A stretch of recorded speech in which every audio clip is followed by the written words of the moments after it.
मैं पूरे सम्मान के साथ मोहन भागवत जी से 5 प्रश्न पूछना चाहता हूँ। आरएसएस बीजेपी की मां समान है कि नहीं है? क्या बेटा इतना बड़ा हो गया कि मां को आंखें दिखाने लग गया? क्या आप इससे सहमत हो कि जो नियम आडवाणी जी पे लागू हुआ वो मोदी जी पे लागू नहीं होना चाहिए? दिल्ली के जंतर मंतर पर आयोजित जनता की अदालत कार्यक्रम में आम आदमी पार्टी के नेता और दिल्ली के पूर्व मुख्यमंत्री अरविंद केजरीवाल ने भारतीय राजनीति और केंद्र की सत्ता के खिलाफ तीखे हमले किए हैं। इस कार्यक्रम के दौरान उन्होंने अपने कार्यकाल की उपलब्धियों का जिक्र करते हुए कहा कि 4 अप्रैल 2011 का दिन था जब अन्ना आंदोलन की शुरुआत हुई थी। तब से हमने ईमानदारी और पारदर्शिता से सरकार चलाई है। हमने दिल्ली की जनता को सुविधाएं दी हैं, बिजली मुफ्त की, पानी मुफ्त किया, महिलाओं के लिए बस यात्रा मुफ्त की और बुजुर्गों के लिए मुफ्त तीर्थ यात्राएं भी शुरू की। केजरीवाल ने प्रधानमंत्री नरेंद्र मोदी पर निशाना साधते हुए कहा कि हमने 10 साल ईमानदारी से काम किया है, लेकिन जब मोदी जी को लगा कि हमसे जीतना मुश्किल है तो उन्होंने हमारे नेताओं और मंत्रियों पर झूठे भ्रष्टाचार के आरोप लगाकर हमें बदनाम करने की कोशिश की। हमारे नेताओं को चुन चुनकर जेल भेजा गया। इसके बाद केजरीवाल ने बीजेपी और राष्ट्रीय स्वयंसेवक संघ यानी आरएसएस के रिश्तों पर तीखा तंज कसा है। उन्होंने कहा कि आरएसएस बीजेपी की मां के समान है, लेकिन आज बीजेपी अपनी मां को आंखें दिखा रही है। ये टिप्पणी जेपी नड्डा के उस बयान के संदर्भ में थी जिसमें उन्होंने कथित तौर पर कहा था कि बीजेपी अब आरएसएस पर निर्भर नहीं है। इस बयान पर सवाल उठाते हुए केजरीवाल ने कहा कि क्या आपको नड्डा जी की टिप्पणी से दुख नहीं हुआ? उन्होंने ये सवाल भी उठाया कि क्या ऐसे बयान बीजेपी और आरएसएस के बीच के घनिष्ठ संबंधों को ठेस नहीं पहुंचाते हैं? केजरीवाल ने मंच से राष्ट्रीय स्वयंसेवक संघ प्रमुख मोहन भागवत से 5 महत्वपूर्ण सवाल पूछे हैं, जो मौजूदा राजनीतिक हालात पर आरएसएस की भूमिका और बीजेपी की दिशा पर सवाल उठाते थे। केजरीवाल ने पहले सवाल में कहा कि प्रधानमंत्री मोदी पूरे देश में लालच देकर या ईडी और केंद्रीय जांच ब्यूरो का डर दिखाकर विपक्षी दलों के नेताओं को तोड़ रहे हैं, सरकारें गिरा रहे हैं। क्या ये देश के लोकतंत्र के लिए सही है? क्या मोहन भागवत ये नहीं मानते हैं कि ये भारतीय लोकतंत्र के लिए हानिकारक है? मेरा पहला प्रश्न है मोहन भागवत जी से।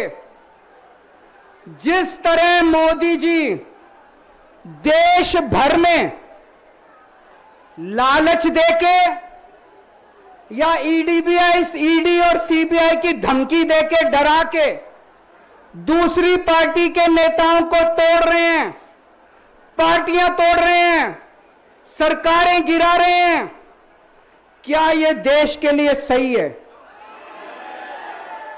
मैं मोहन भागवत जी से पूछना चाहता हूं, क्या आप नहीं मानते कि यह भारतीय जनतंत्र के लिए हानिकारक है? पूछना चाहिए कि नहीं पूछना चाहिए मोहन भागवत जी से? दूसरे सवाल में केजरीवाल ने ये आरोप लगाया कि प्रधानमंत्री मोदी ने देश के सबसे भ्रष्ट नेताओं को अपनी पार्टी में शामिल किया है। उन्होंने कहा कि जिन नेताओं को मोदी और अमित शाह ने पहले भ्रष्ट कहा, बाद में उन्हीं को बीजेपी में शामिल कर लिया गया। क्या आपने ऐसी बीजेपी की कल्पना की थी? इस प्रकार की राजनीति से आरएसएस सहमत है? मेरा दूसरा प्रश्न है उनसे, देश भर में सबसे भ्रष्टाचारी नेताओं को मोदी जी ने अपनी पार्टी में शामिल करवा लिया। जिन नेताओं को कुछ दिन पहले मोदी जी ने खुद सबसे भ्रष्टाचारी बोला, जिन नेताओं को अमित शाह जी ने खुद भ्रष्टाचारी बोला, कुछ दिन के बाद उनको बीजेपी में शामिल करा लिया। मैं मोहन भागवत जी से पूछना चाहता हूं, क्या इस प्रकार की राजनीति से आप सहमत हो? क्या आपने कभी ऐसी बीजेपी की कल्पना की थी? पूछना चाहिए कि नहीं पूछना चाहिए मोहन भागवत जी से? केजरीवाल ने अपने तीसरे सवाल में कहा कि बीजेपी आरएसएस की कोख से जन्मी है और आरएसएस की जिम्मेदारी है कि वो ये सुनिश्चित करे कि बीजेपी सही मार्ग पर चले। उन्होंने पूछा कि क्या आपने मोदी जी से कभी कहा कि वे गलत रास्ते पर ना चलें? क्या आप आज के बीजेपी की कार्यशैली से संतुष्ट हैं? मेरा तीसरा प्रश्न है मोहन भागवत जी से, बीजेपी आरएसएस की कोख से पैदा हुई है कि नहीं है? कहा जाता है ये देखना आरएसएस की जिम्मेदारी है कि बीजेपी पथ भ्रष्ट ना हो। मैं मोहन भागवत जी से पूछना चाहता हूं, क्या आप आज की बीजेपी के इन कदमों से सहमत हैं? क्या आपने कभी मोदी जी से यह सब ना करने के लिए बोला? मोहन भागवत जी बताएं कि क्या आपने मोदी जी को यह सब गलत हरकतें करने से रोका कभी?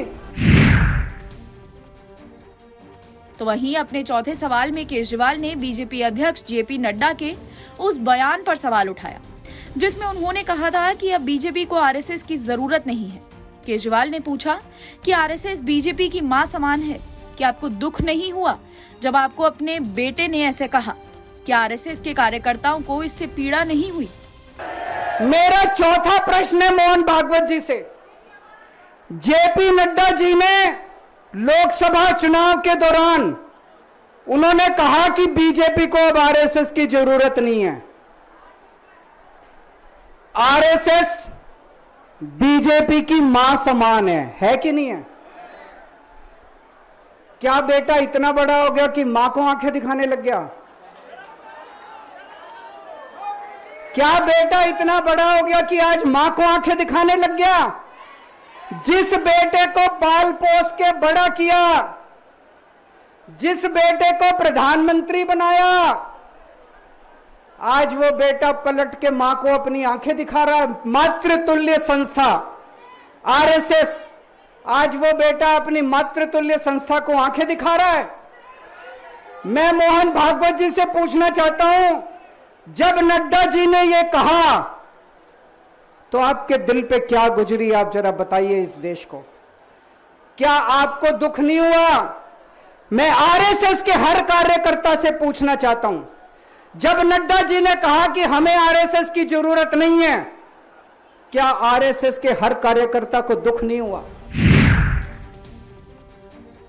पांचवें सवाल में आरएसएस और बीजेपी के बनाए 75 साल की उम्र के रिटायरमेंट नियम पर केजरीवाल ने कहा कि इस नियम के तहत लालकृष्ण आडवाणी और मुरली मनोहर जोशी जैसे वरिष्ठ नेताओं को रिटायर कर दिया गया है। लेकिन अब अमित शाह कह रहे हैं कि ये नियम मोदी जी पर लागू नहीं होगा। क्या ये सही है? क्या मोदी जी पर भी ये नियम लागू नहीं होगा? मेरा पांचवा प्रश्न मोहन भागवत जी से मैं कहना चाहता हूं, आप ही लोगों ने मिलकर कानून बनाया था कि 75 साल के होने पे कोई भी व्यक्ति रिटायर होगा। इस कानून के तहत आडवाणी जी को रिटायर कर दिया, मुरली मनोहर जी जैसे बड़े बड़े नेताओं को रिटायर कर दिया, बीसी खंडूरी जी को रिटायर कर दिया, कलराज मिश्र को रिटायर कर दिया, शांता कुमार को और पता नहीं कितने लोगों को रिटायर कर दिया। अब अमित शाह जी कह रहे हैं कि यह नियम मोदी जी पे लागू नहीं होगा। तो मैं मोहन भागवत जी से पूछना चाहता हूं, क्या आप इससे सहमत हो कि जो नियम आडवाणी जी पे लागू हुआ वो मोदी जी पे लागू नहीं होना चाहिए? केजरीवाल के इन सवालों ने बीजेपी और आरएसएस के संबंधों पर गंभीर चर्चा छोड़ दी है।